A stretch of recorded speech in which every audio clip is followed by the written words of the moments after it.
సత్యసాక్షి అనుదిన మన్నా ద్వారా మీ అందరికీ శుభోదయ.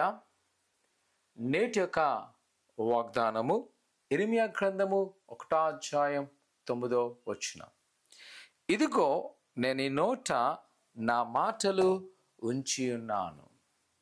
ప్రియా సహోదరి సహోదరులారా, ప్రవక్త అయిన ఇర్మియా గారు చిన్న వయసులో దేవుని పిలుపు అందుకున్నప్పుడు ఏం మాట్లాడాలి, నేను బాలును కదా అని చెప్తే దేవుడు అంటున్నాడు, నీ నోట నేను నా మాట ఉంచుతాను.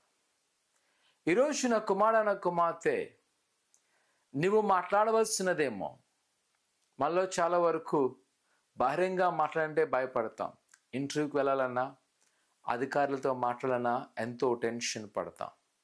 ఈరోజు భయపడక, ఏం మాట్లాడాలో అధైర్యపడక, ప్రభు నీ ద్వారా మాట్లాడను. ఆయన తన యొక్క మాటలు నీకు అనుగ్రహించి తన ఆత్మతో నిన్ను భద్రపరిచి వాడుకున్నాను. ఏమి చెయ్యాలో యోచన లేదా, ఆందోళన చెందక ప్రభువుకి నీ మార్గాలను అప్పగించు, నీ జీవితాన్ని అప్పగించు. ఆయన నీ పట్ల నూతన మార్గాలు తెరువును. ప్రార్థన చేసుకుందాం. ఘనమైన దేవానికి వందనాలు. నీ బిడ్డలు మీరు జ్ఞాపకం చేసుకోండి. నీ దీవెన, నీ ఆశీర్వాదం నింపండి. వారికి నా ప్రతి కొదులు మీరు తీసేయమంటున్నాం తండ్రి. వారి పక్షమున మీరే వ్యాజ్యమాడండి. మీరు తోడేయండి, నడిపించండి, బలపరచండి.